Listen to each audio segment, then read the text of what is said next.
On the edge of Ìròkò-Àjẹ Village, where the soil no longer grows crops, a dead baobab tree still stands. From its highest broken branch hangs a calabash, sealed tightly with gold wire, untouched by rust, untouched by time. No child is allowed to point at it. No elder will say what rests inside. They only warn that some containers are not meant to be opened. Because they do not hold things, they hold consequences. By the end of this story, you will understand how the cleverness of one man reached beyond the earth, how it brushed against the patience of the gods themselves, and why, when thunder gathers over Ìròkò-Àjẹ, his name is never spoken aloud.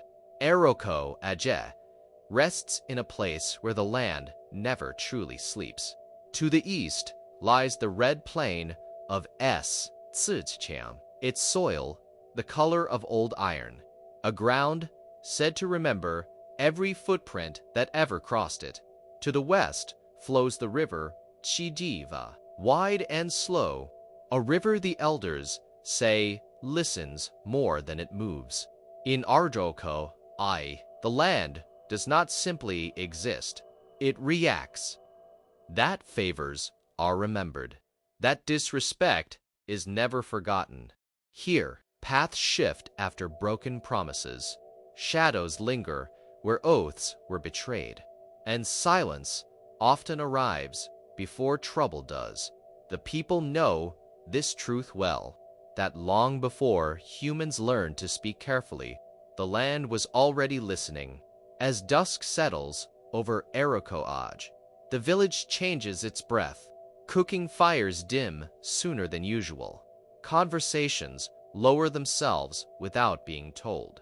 Footsteps begin to measure the earth more carefully, because at this hour something moves through the village. It has no shape that eyes can follow, no sound that ears can chase. Yet everyone feels when it arrives.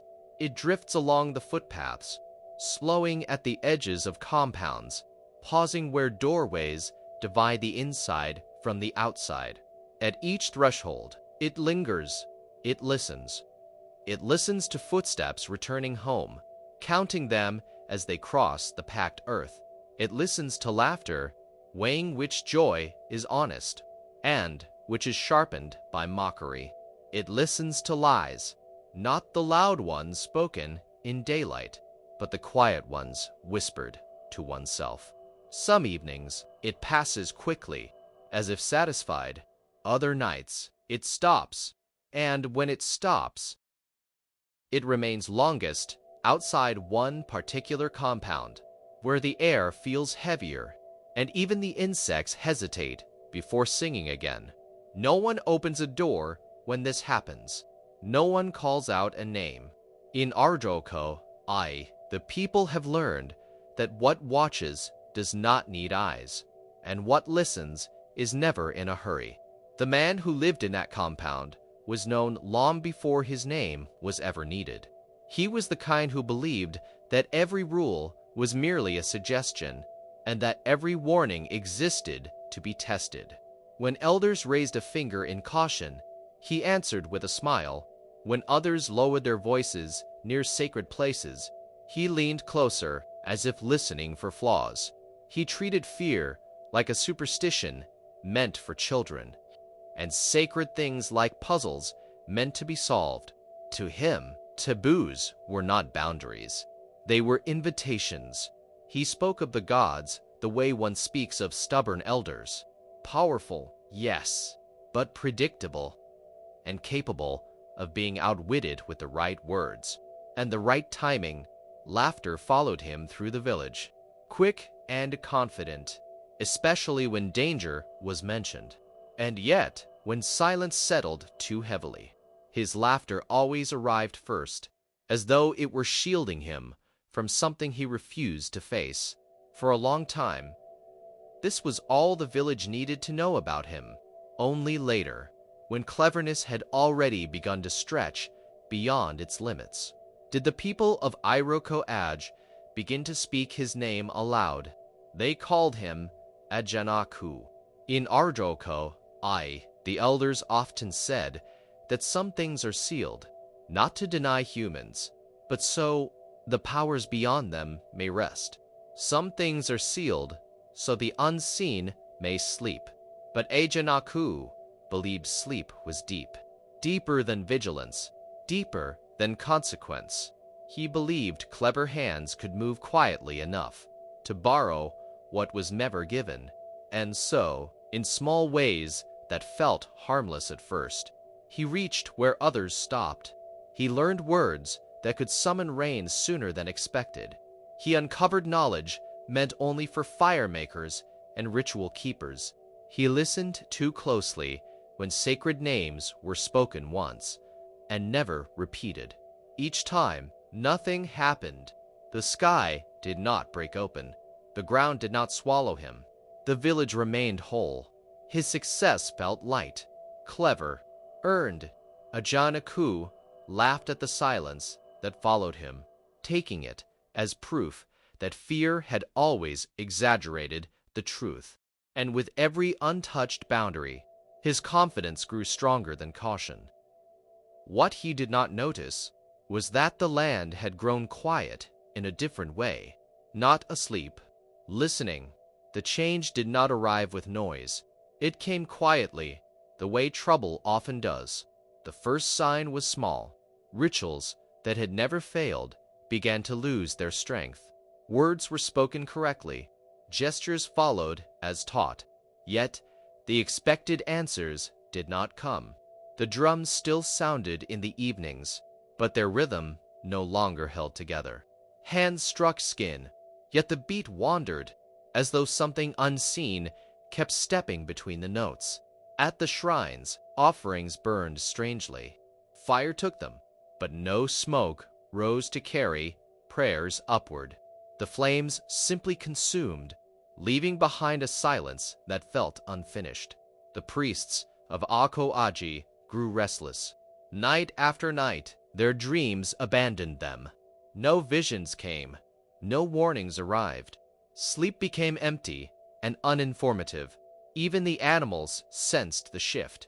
Dogs that once followed Ajànàkú through fields and footpaths now stopped at the edge of his compound. They whined softly, turned their heads away, and refused to take another step. No voice from the sky spoke. No sign struck the earth. Yet the village understood what silence like this meant. It meant something had been noticed, and whatever had noticed it was taking its time. At first, Ajànàkú believed the silence was another victory. He told himself that nothing had changed, that the gods, like elders who scold without acting, had simply grown tired of watching him. But slowly, his cleverness began to turn in on itself. The tricks that once worked began to repeat, returning the same results, no matter how carefully he adjusted them. Words that had once opened doors now echoed back to him, unchanged, as though the world had learned his voice too well to be persuaded again. His lies grew faster, but they traveled in circles, finding their way back to him before nightfall. It was then Ajànàkú began to notice something unsettling. Nothing had struck him down. Nothing had chased him. Nothing had marked him as cursed. The gods had not punished him at all. Instead, they had stepped aside. They had allowed him to move freely, long enough for his own hunger to become visible. He saw, at last, that what drove him was not survival, not even curiosity, but the need to prove himself greater than what stood before him, greater than the elders, greater than the rules, greater than the silence itself. In that realization, Ajànàkú faced something more dangerous than anger. He faced his own reflection and found that it did not look away. The night the decision came, the sky did not open its mouth. It clenched its fists. Thunder rolled across Ìròkò-Àjẹ, heavy and deliberate, speaking without words, repeating itself until meaning became clear. Ajànàkú understood then. that silence had ended. No figure appeared before him. No voice called his name. Instead, the truth arrived the way it does in many old stories. Through choice, he was shown, without explanation, what must be returned: the borrowed words, the stolen knowledge, the names that were never meant to linger on human tongues. If he gave them back, his cleverness would leave him, not his memory, but the sharpness that set him apart, the mind that bent rules and outran caution.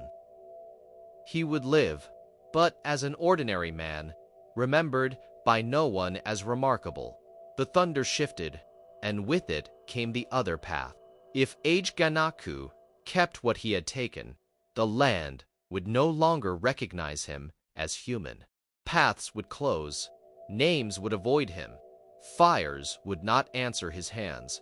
He would remain clever, but alone, unclaimed by village or kin. Ajànàkú searched for a third answer, a hidden opening, a final trick.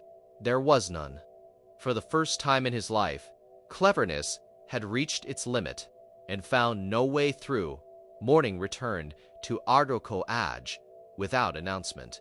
The sun rose as it always had, touching rooftops, warming the red soil, calling birds back into sound. But Ajànàkú was gone. His compound stood open, undisturbed, as though no struggle had taken place there. No footprints led away. No signs pointed to where he had gone, or how. At the edge of the village, the calabash still hung from the dead baobab. Those who passed beneath it said it felt heavier than before, as though it carried more than it had the night before. The gods did not strike the village. Crops were not ruined. Children were not taken. Life continued, carefully, quietly. And then the elders added one new rule to the old ones. It was carved where all could see it, without story or explanation. Cleverness without humility feeds the storm. No one asked what had been returned. No one asked what had been kept. In Ìròkò-Àjẹ, understanding was never required for lessons to remain. Now you know why the calabash still hangs from the dead baobab, its gold wire unbroken, its silence undisturbed. It is not sealed to protect what lies inside, but to remind those who pass beneath it of what happens when wisdom is treated as a challenge. You know why storms slow their steps over Ìròkò-Àjẹ, why thunder sometimes hesitates, as if listening for a laugh that dares to rise too high. The village remembers Ajànàkú. His name has not vanished. It is spoken softly in teaching, and carefully in warning, never in praise. He is remembered not as a hero, nor as a villain, but as a boundary once crossed. In Ìròkò-Àjẹ, memory itself became the final lesson, and silence, the form it chose to keep him in. Even now, when the story of Ajànàkú is finished, the elders of Ìròkò-Àjẹ do not stand up right away. They lower their voices, and they remind listeners that this is not the only tale the land remembers. They whisper that long ago, another trickster walked a different path, one guided not by pride, but by restraint, by mercy chosen at the edge of power. His ending, they say, was not the same. That story is shared carefully, passed only to those willing to listen again and return when the night is quiet.